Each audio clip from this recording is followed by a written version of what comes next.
17 বছর আমাদের নেতাকর্মীরা গুম-খুনের শিকার হয়েছে।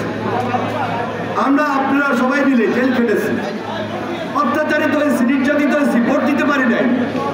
এই প্রজন্ম ভোটার হওয়ার পরও ভোট দিতে পারে নাই। আমরা দুঃশাসনের শিকার হয়েছি, হাজার হাজার লক্ষ লক্ষ কোটি কোটি টাকা পাচার হয়েছে, তারপরও আমরা মাথা নত করি নাই। তারেক রহমানের নেতৃত্বে আমরা ঐক্যবদ্ধ ছিলাম, খালেদা জিয়ার নেতৃত্বে আমরা ঐক্যবদ্ধ ছিলাম।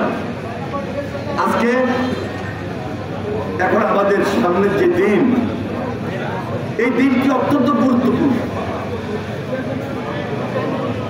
এই দিনগুলো খুব বেশি করে আমাদেরকে আরো ত্যাগ স্বীকার করতে হবে। অনেক ত্যাগ স্বীকার আগেও করেছি, কারণ আমাদের সংগ্রাম, আমাদের লড়াই এখন শেষ হয়নি। আমরা মনে করছি যে দেশ গড়তে হলে সবাইকে নিয়ে দেশ গড়তে হবে, কাঙ্ক্ষিত লক্ষ্যে পৌঁছতে হলে সবাইকে নিয়ে ঐক্যবদ্ধ থেকেই করতে হবে। আমরা যার কারণে একটা ইন্টেরিয়ার গভর্নমেন্ট এখন আছে, তাদেরকে আমরা বলেছি প্রায়োরিটি ভিত্তিতে সবার আগে হাসিনার বিচারটা করেন, হাসিনার দোষরদের বিচারটা করেন, বিচার প্রক্রিয়া ত্বরান্বিত করেন, দ্রুত করেন, সংস্কার করেন, যে সংস্কারগুলো খুব জরুরি। আবার এট এ টাইম নির্বাচনটা করেন, জনগণের সরকারটা প্রতিষ্ঠিত করেন। নির্বাচন চাওয়াটা তো কোনো অপরাধ, যে নির্বাচনের জন্য আমরা লড়াই করেছি, সংগ্রাম করেছি, জীবন দিয়েছি। আজকে একটা জিনিস খুব লক্ষণীয়, শাহবাগে নিয়মতান্ত্রিক আন্দোলন হতে পারত, যমুনায় নিয়মতান্ত্রিক আন্দোলন হতে পারত, কিন্তু সেই শাহবাগে যদি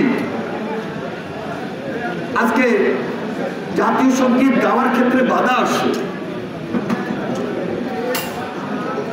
বিএনপিকে কেউ কেউ ভুয়া ভুয়া বলে স্লোগান দিতে চায়, কেউ যদি বলে গোলাম আজমের বাংলায়, এই কথাগুলো আমাদের মনের মধ্যে দাগ কাটে। এটা হয় না।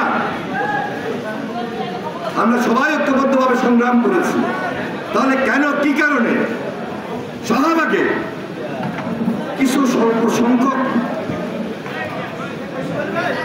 কারো কারো উপস্থিতিতে এই ধরনের স্লোগান হয়? তাহলে বুঝতে হবে যে কারা কি চায়, কাদের মধ্যে দেশপ্রেম আছে।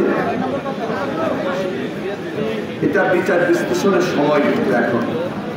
এই জন্য আমরা বারবার বলি, কারণ নাম না ধরে বলি, কাউকে সরাসরি আঘাত না করে বলি, শুভবুদ্ধির উদয় হওয়া প্রয়োজন। দেশের জন্য লড়াই করেছি, দেশের জন্য সংগ্রাম করব, লড়াই করব, কিন্তু গণতন্ত্র আমাদেরকে প্রতিষ্ঠিত করতে হবে, এর কোনো বিকল্প নাই।